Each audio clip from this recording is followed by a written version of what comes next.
안녕하십니까. 신문을 읽어주는 남자 1987 작은 도서관 관장 이만필입니다. 반갑습니다. 예. 내일 또 오랜만에 봅네요. 예. 오늘은 무등일보 2021년 10월 26일 화요일 오늘자 신문을 읽어드리도록 하겠습니다. 무등일보입니다. 예.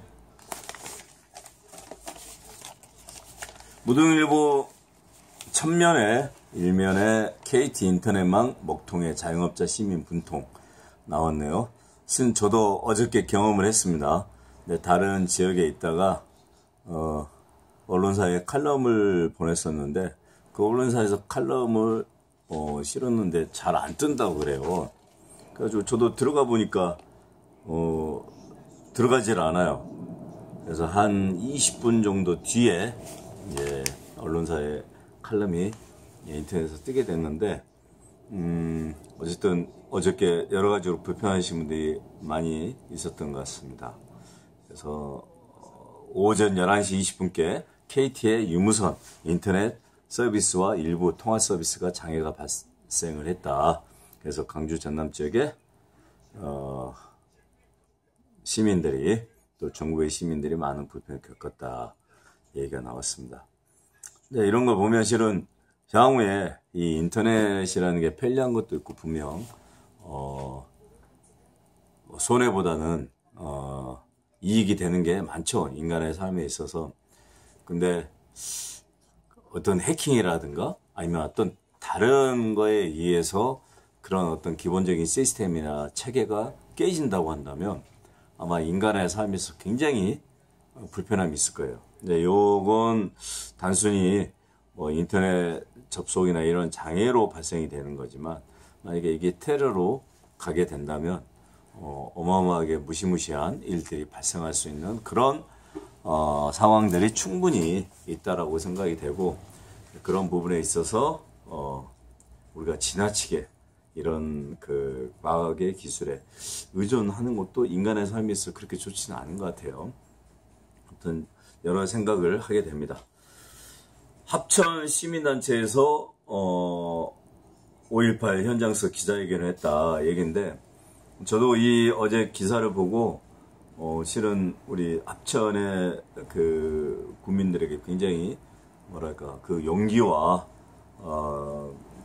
광주 방문에서 5.18 참배를 하면서 무릎을 꿇고 사죄하는 모습을 보면서 어떻게 보면 전두환 당사자는 전혀 사죄할 생각도 없고 정말 천면피로 보내고 있는데 같은 고향의 사람이라 해서 이분들이 무릎 꿇고 사죄한다는 그 이타적인 마음이라든가 박애정신을 보면 굉장히 깜짝 놀라게 됩니다. 그래서 야 우리 사회가 저런 분들에 의해서 이렇게 어쨌든 그나마 건강하게 돌아가는구나 이런 생각을 갖게 됩니다.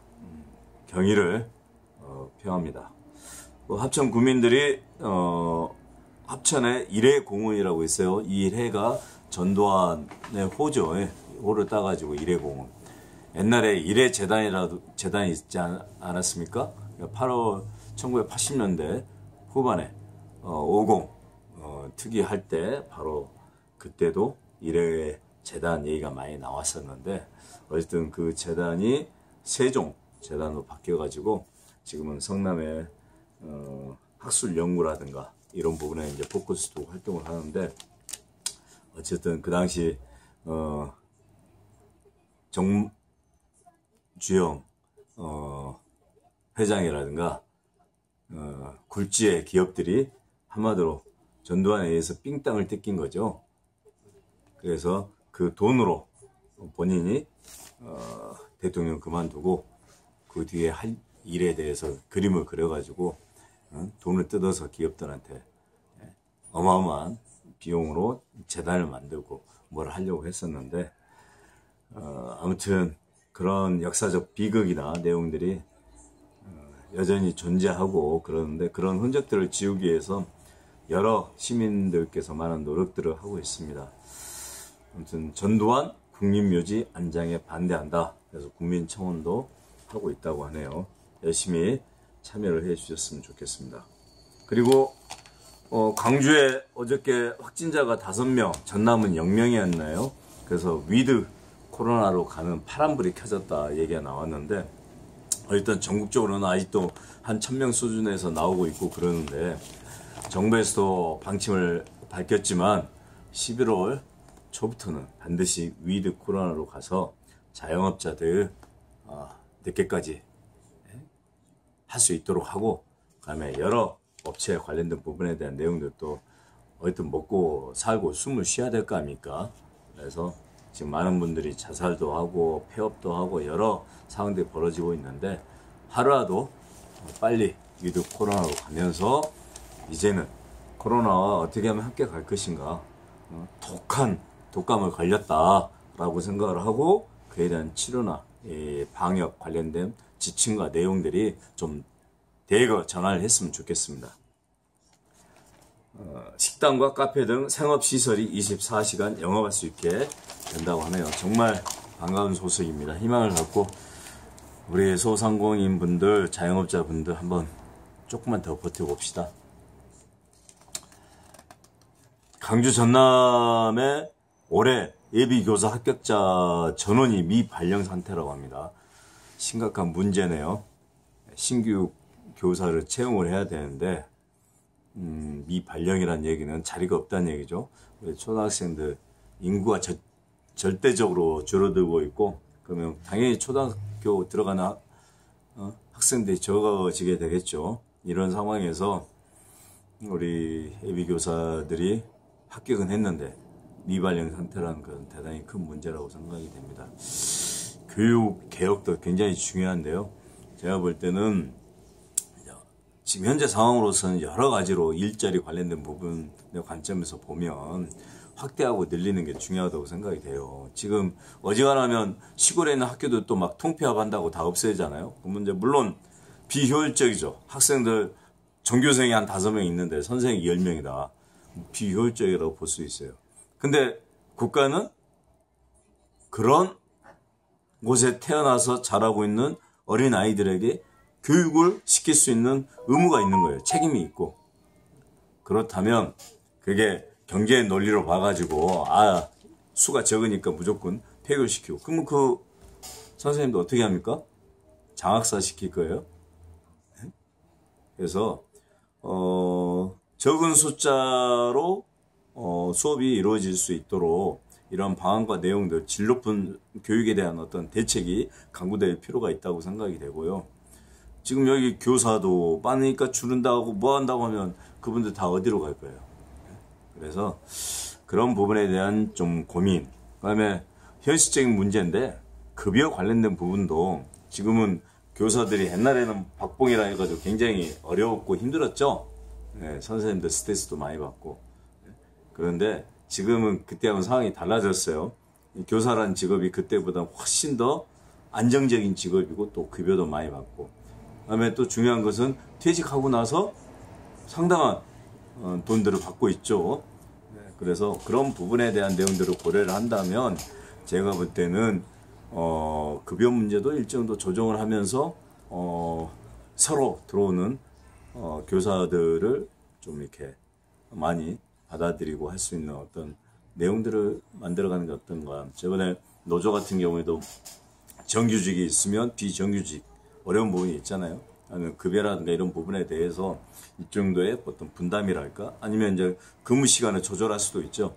지금은 월요일부터 목요일까지 주로 하죠. 금, 토, 일 쉬는 이런 어떤 개념들을 많이 갖는데 근무 시간을 조정을 한다든가 어떤 식으로든 말해서 자기 개발의 시간도 갖고 그러면서 유연하게 이렇게 한다면 예비 교사들이 합격해놓고 미발령되는 사태들은 좀 막지 않을까 생각이 됩니다. 저는 이런 부분에서 그래서 국가의 정책이나 내용들이 그 시점에 맞게 적절하게 바꿔지고 또 거기에 대안들을 만들어가는 게 국가의 역할이고 또 지자체 역할이 아닐까요? 또 우리 교육청, 교육부 장관의 역할이고, 그래서 나는 이번에 내년에 교육감 선거가 있는데 교육감 선거에서 교육감들의 마인드 이런 부분들이 대단히 중요하다고 생각이 되는데 가장 부패 이런 얘기 하긴 그렇지만 가장 부패하고 가장 철밥 그릇처럼 되어 있는 곳이 교육 쪽이다라고 얘기하는 사람들이 있습니다. 그런 면에서 봤을 때 좀 교육 개혁을 좀 해서 교육 개혁한다니까 무조건 막 사람들 문제 있고 자르고 그런 게 아니고 어떻게 하면 소수의 아이들 그러니까 지금 현재 20명, 30명 정도의 학급으로 구성이 되어 있죠. 하나급에. 그러면 이런 부분을 좀 더 인원을 줄이면서 더 질 높은 교육과 내용들을 하면서 또 다양한 계층의 어떤 교사들, 특히 특수교사 같은 경우는 굉장히 힘듭니다. 그렇지만 지금의 시점에서 굉장히 많이 필요로 합니다. 그런 형태의 내용들을 만들어 가는 것 같겠나 하는 생각이 듭니다.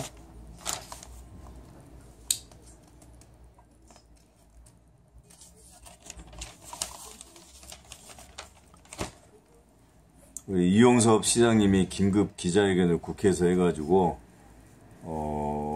네, 윤석열 후보 관련된 얘기죠. 그래서 광주 방문을 정치적으로 악용하지 말 것을 요구했다 이렇게 얘기했는데 저는 이런 생각을 좀 가져봐요. 뭐 개인적으로 이용섭 시장의 4년간의 그 활동이나 내용에 대한 어떤 객관적인 평가도 필요하고 나름대로 많이 노력을 했지만 이번 일 같은 경우에는 굳이 이렇게까지 본인이 기자회견 할 필요가 있는가 라는 생각이 그것도 국회까지 가가지고 이것도 하나의 정치적인 쇼가 되지 않을까요? 잘못하면 사람들한테 인식되기를. 그래서 지자체장이 너무 지나치게 정치에 관여하지 말고 지금 현재 광주 현안에 대해서 적극적으로 대비를 하고 그다음에 지금 임기도 현재로서는 이제 다음 재선이 어떻게 될지 모르겠지만 얼마 안 남았죠. 그런 부분을 챙겨가는 게 더 중요한 모습이 아닌가 생각이 듭니다. 물론 어떤 분들은 이용섭 시장이 이렇게 기자회견하고 언론에 보도되니까 잘했다고 하신 분들도 꽤 있는 것 같아요. 그렇지만 이 광주시의 행정이라는 측면에서 봤을 때는 이런 부분에 굳이 아무리 더불어민주당 소속의 시장이라 할지라도 굳이 이런 부분에 국회까지 가갖고 기자회견 하면서 정치적인 모습을 보여줄 필요가 있나 하는 아쉬움을 좀 갖습니다.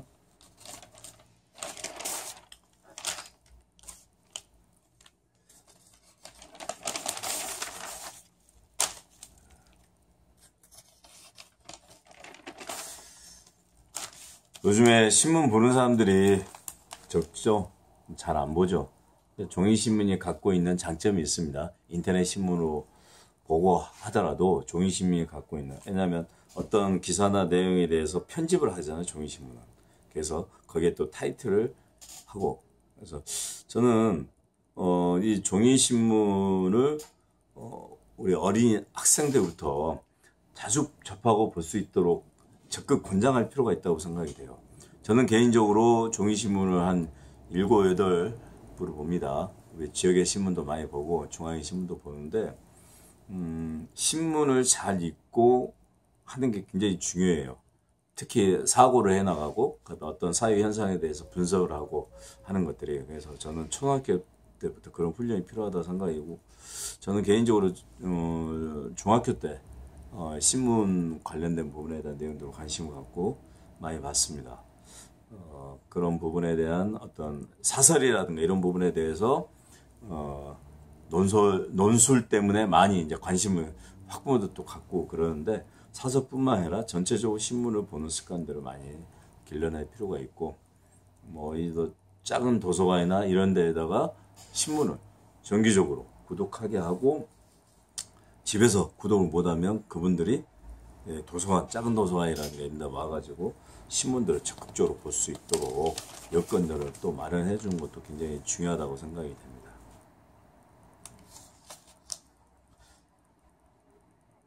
영광의 SRF 발전소 공사가 중단이 됐다고 하네요. 파장이 우려된다 하는데, SRF 발전소 관련된 부분은 전 나주도 그렇고 굉장히 복잡하고 어렵습니다.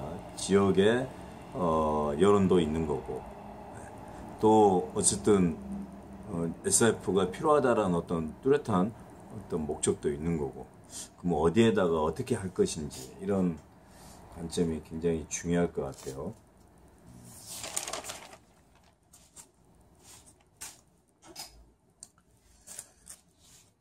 그리고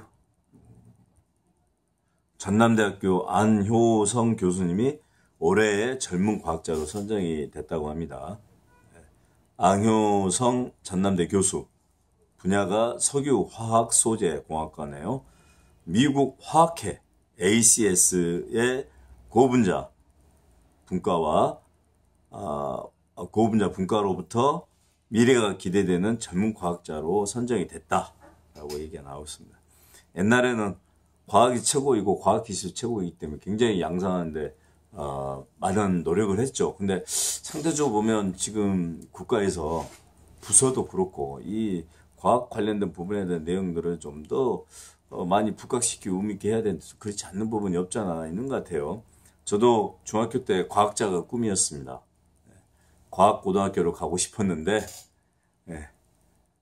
거기를 못 가가지고 제가 과학자 꿈을 접었는데 아무튼 과학자가 많이 나오고 또 우리나라에서 노벨 과학상도 이렇게 화학상이든 여러 가지 받을 수 있는 어떤 여건이나 이런 것들을 많이 만들기 위해서는 기초 과학이 잘 이루어져야 되고 또 이런 응용 과학이나 내용들도 철저하게 많이 육성을 해 나가는 게 중요하다고 생각합니다. 국가에서도 하지만 또 기업에서, 대기업에서도 적극적으로 해 나가는 게 중요하다라고 생각이 됩니다. 마지막으로 무등일보 19면에 강준만 교수님이 집값 폭등은 서울공화국의 저주다라고 이렇게 칼럼을 쓰셨네요. 그래서 정부 중대 발표에 부동산 시장이 큰 영향을 받는다는 걸 수 없이 경험 문재인 정부 문장이 좀 이상하네요. 문재인 정부 집권 내내 수도권 집중에 가속화라는 신호만 보내왔다. 그래서 일자리 정책, 수도권 신도시, 광역 교통망 등이 그 예로 볼 수 있다. 그래서 문 정권이 일으킨 2년간의 검찰 개혁 논란에 바쳐진 국민적 열정과 에너지의 반의 반이라도 지방 소멸을 막기 위한 그 일에 돌렸더라면 하는 아쉬움과 안타까움을 금할 수 없다라고 얘기를 했네요. 참 부동산 부분은 어렵고도 힘든 문제인 것 같습니다. 많은 사람들이 관심을 갖고 있지만 부동산 문제를 해결할 수 있는 해법이 무엇이냐. 인간이 가지고 있는 욕망 중에 하나죠. 그 욕망이 뭐겠습니까? 돈을 많이 벌어보겠다. 근데 열심히 일해도 큰 돈을 만질 수 없으니까 결국 큰 돈을 만질 수 있는 것은 우리 대한민국에서는 부동산 아니겠습니까? 그래서 땅을 사고 건물을 사고 하는데 이런 부분에 대한 어떤 욕망들은 가득 차 있고 또 한편으로는 부동산 가격이 급등을 하게 되면 상대적으로는 그에 대한 피해를 보고 있는 사람들이 많을 수밖에 없는 거고 이 문제를 어떻게 풀어갈 것인가 정말 두고두고 해법을 찾는 게 중요할 것 같은데요. 아무튼 이번 대통령 선거를 통해서 후보들이 좋은 안들을 마련하고 또 대통령이 되면 그 안에 의해서 부동산 급등 문제라든가 여러 가지 부분에 대한 해결을 찾아가는 게 중요할 것 같습니다. 자, 이상으로 10월 26일 신문을 읽어주는 남자 임원필 들어가겠습니다. 감사합니다.